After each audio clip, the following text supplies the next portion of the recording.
श्रीमद् भगवत गीता में वर्णित सामाजिक व्यवस्था से संबंधित स्वधर्म लौकिक दृष्टिकोण के साथ साथ आध्यात्मिक दृष्टिकोण से भी एक महत्वपूर्ण अवधारणा है। लौकिक दृष्टिकोण से जहाँ स्वधर्म में ये स्पष्ट किया गया है कि सामाजिक व्यवस्था में सभी कर्तव्य समान रूप से महत्वपूर्ण हैं। उच्चता एवं निम्नता के आधार पर मानवीय कर्तव्यों में जो भेदभाव किया जाता है वह अनुचित है। सामाजिक व्यवस्था को सुचारू रूप से संचालित करने एवं उसी को बनाए रखने के लिए प्रत्येक मनुष्य के कर्तव्य का अहम योगदान है। हमें उच्चता एवं निम्नता के आधार पर उनमें भेदभाव नहीं करना चाहिए। किसी भी सामाजिक व्यवस्था में श्रमिक वर्ग का भी उतना ही योगदान है जितना कि किसी प्रशासकीय वर्ग का योगदान है। सामाजिक व्यवस्था में निम्न कार्य एवं उच्चतम कार्य दोनों ही समान रूप से महत्वपूर्ण हैं, क्योंकि किसी भी एक कर्तव्य कर्म के अभाव में हम उस सुदृढ़ सामाजिक व्यवस्था की कल्पना नहीं कर सकते।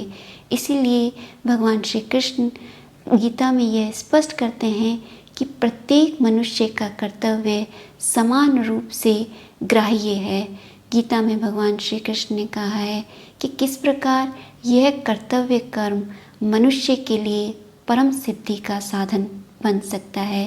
गीता का यह एक क्रांतिकारी विचार है कि सामाजिक व्यवस्था में रहते हुए मनुष्य जो भी कर्तव्य कर्म करता है वह कर्तव्य कर्म चाहे उच्च हो या निम्न हो वह उसके लिए परम कल्याण का साधन बन सकता है। यदि मनुष्य लोक कल्याण को ध्यान रखते हुए अनासक्त एवं निष्काम भाव से अपने कर्तव्य का पालन करता है तो वह कर्तव्य उसके लिए परम सिद्धि का साधन बन जाता है। अर्थात जिस प्रकार एक सन्यासी अपनी तपस्या के द्वारा जो परम सिद्धि प्राप्त कर सकता है, वही परम सिद्धि समाज में रहने वाला एक सामान्य व्यक्ति भी अपने कर्तव्य कर्म का अनासक्त एवं लोक संग्रह को दृष्टिगत रखकर पालन करे तो वह भी उसी परम सिद्धि को प्राप्त कर सकता है।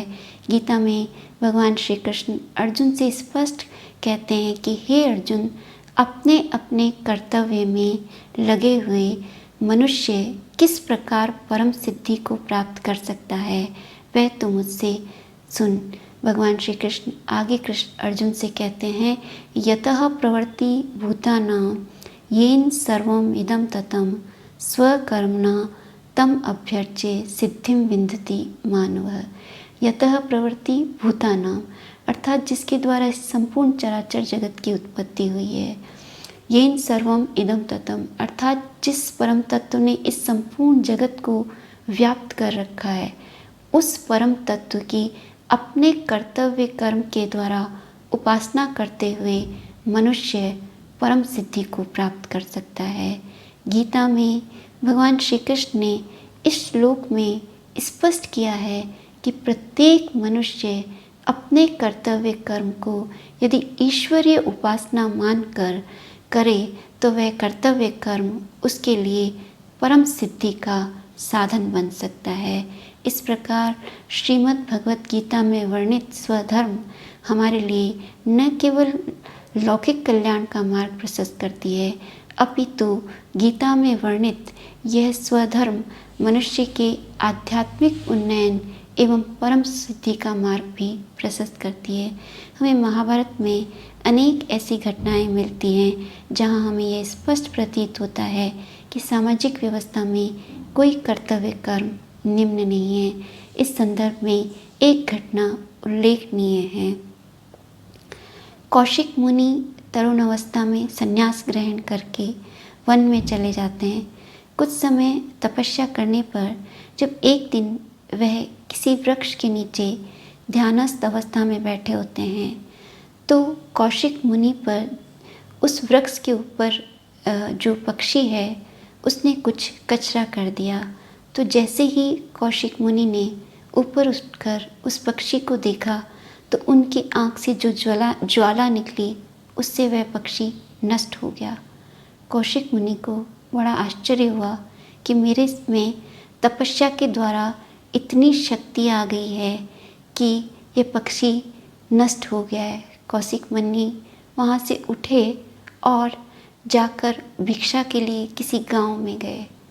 और जब भिक्षा के लिए वह किसी गांव में प्रवेश करते हैं और किसी एक गृहस्थ के यहाँ जाकर वे आवाज़ देते हैं भिक्षाम देहि, तो भीतर से कोई आवाज़ नहीं आती। कौशिक मुनि पुनः कहते हैं भिक्षाम देहि, तो भीतर से एक आवाज़ आती है कि अभी थोड़ी देर प्रतीक्षा करो, मैं आ रही हूँ। कौशिक मुनि को अंदर अपने मन में होता है, बड़ा आश्चर्य होता है कि मैं यहाँ भिक्षा के लिए उसकी प्रतीक्षा कर रहा हूँ और वो मुझसे कह रही है कि कुछ देर प्रतीक्षा करो। उसे ज्ञात नहीं कि मैं कौन हूँ। तभी भीतर से आवाज़ आती है कि मैं वह चिड़िया नहीं जिसे तुम भस्म कर दो।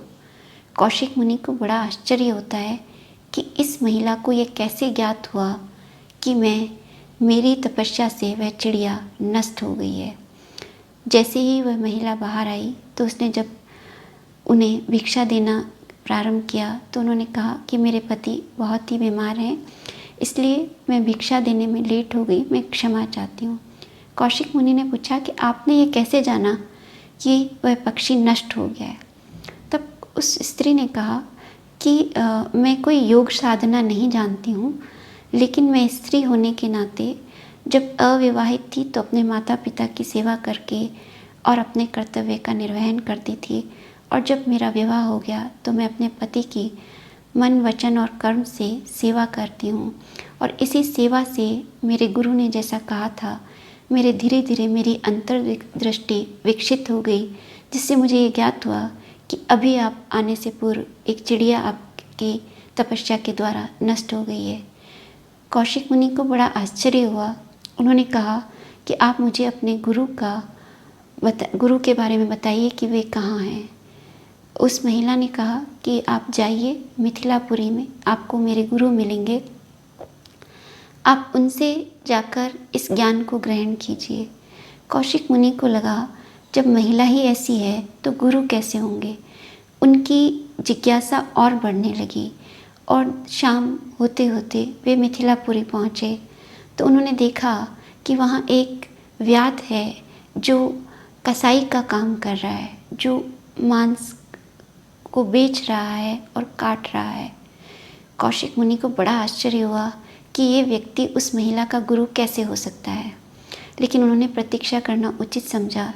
जब शाम को वे अपने कार्य से निवृत्त होकर जाने लगे तो उन्होंने उनसे कहा कि मुझे ज्ञात है कि आपको उस महिला ने मेरे पास भेजा है, चलिए आप मेरे घर।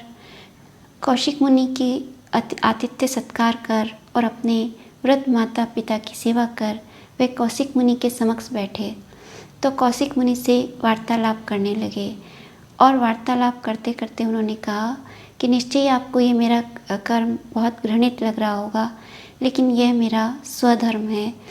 इसी के द्वारा मैं अपनी आजीविका प्राप्त करता हूँ और अपने परिवार का पालन पोषण करता हूँ।